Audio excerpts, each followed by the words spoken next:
More JJ Redick's top offseason priority is painfully obvious. The Los Angeles Lakers will have a laundry list of tasks that need to get accomplished this summer.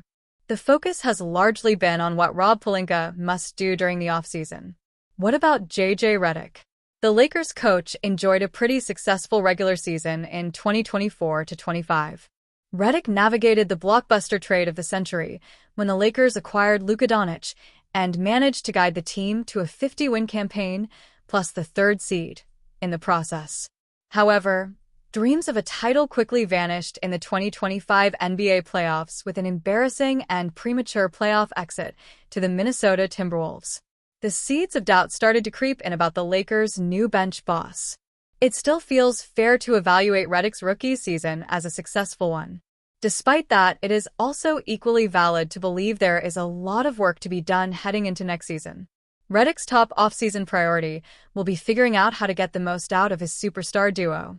Redick's offseason plan must involve maximizing Doncic-James duo. The Lakers coach managed to start off his 2024-25 by shifting his offense to one that revolved greatly around Anthony Davis.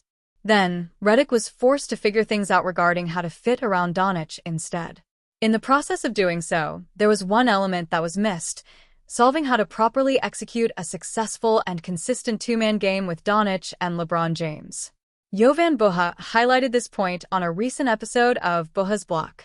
They underperformed offensively, Buha told his viewers. I can't help but feel that is partly, if not largely, on JJ and the coaching staff. The Lakers insider highlighted the inability to consistently run offense, run sets, unlock a two-man game between LeBron and Luka as issues for Redick and his group. Buha believed there were plenty of wasted opportunities in terms of the mismatches that could have been created. The reporter from The Athletic then rightly pointed out that what resulted from this, in the first-round series against the Timberwolves, was the Lakers' offense devolving into too much isolation basketball. This should be easy to recall for most. Fourth quarters, in particular, featured plenty of standing around and watching Doncic at the top trying to create. While it is not unfair to fall back on wanting your superstar point guard to lead the charge in crunch time, the lack of off-ball movement and overall offensive action was puzzling. Doncic creates plenty of gravity, shifting defenses with his offensive attack. However, that plan is far less effective when the pieces around him are not doing enough to create their own openings. James, in particular, should be one of the people that is benefiting most from Doncic's presence. Given the point in which LeBron finds himself in his career, it is the first real time when there is clearly a much bigger offensive threat on his team. With defenses being forced to focus in on Doncic as the biggest threat on the court, creating openings for James should be a focal point for easy offense. Redick will need more pick-and-rolls and offensive sets aiming to capitalize on the gift that is having his two superstars in 2025-26. Los Angeles Lakers legend Shaquille O'Neal will forever go down as one of the most dominant forces in the history of the NBA.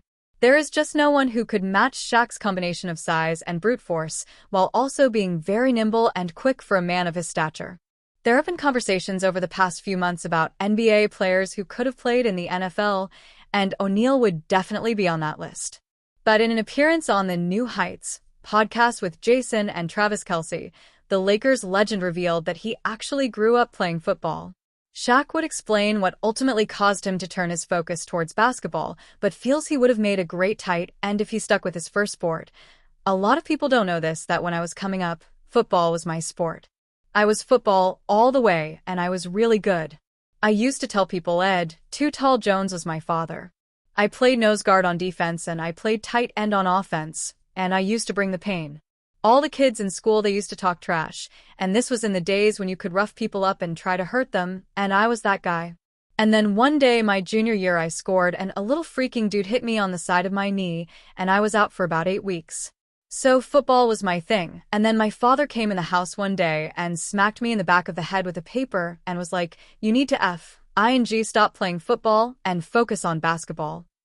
And when I opened up the paper, John Koncak had just signed $15 million for 3 years. So I'm like, first of all, who is John Koncak? And my dad was like, I got some tickets, we're gonna go watch him. I was living in San Antonio at the time, so the Hawks were playing the Spurs, and no disrespect to John Koncak. He was in the NBA, he was a pro, he was a good player, he made a lot of money, but I was doing the things in high school like he was doing in the pros. And I was like, shit, if this dude is making 15 for three, my dream was to make $8 million for 10 years. That was my whole dream coming out. I wanted to make $8 million for 10 years, and I had a little setup. I wanted a Mercedes-Benz, I wanted a Jimmy Bronco, like that was my whole thing. So I started playing basketball, but I used my football pain experience when I was playing basketball. Like when I turned with the elbows up, I'm trying to knock your teeth out of your mouth. People always go back to the hack-a-shack and they're like, he got fouled a lot. I never felt it. That's because of my football prowess and my football experience. I think if I would have stuck with football, I probably would have definitely made tight end. I hate when people look at me and say, oh, you'd be a good offensive lineman. I'm not a lineman, I'm a showman. With his size, strength, and quick feet, it's understandable why many would push Shaq towards the offensive lineman category. But as he said, he is a showman, and the legendary Lakers big is far too much of a character to be stuck in the trenches. It is wild to imagine how O'Neal would have fared in the NFL as a supersized tight end, but considering the career he had and the money he made, he clearly made the right decision in turning to basketball. Shaquille O'Neal recalls pushing Kobe Bryant, buttons on Lakers of course. Shaquille O'Neal would team with Kobe Bryant to form one of the greatest duos in NBA history, winning 3 straight NBA championships with the Lakers from 2000 to 2002. But the two also had a famous feud, though Shaq continues to insist it was never personal and all about business. The big man recently spoke on how he would purposely push Kobe's buttons by telling the young guard that the Lakers were O'Neal's team and he needed to fall in line. But Shaq knew this would anger Kobe and push him to try and outdo him, and it ultimately worked as the two were extremely successful together. The Los Angeles Lakers have been tied to Utah Jazz center Walker Kessler for quite some time.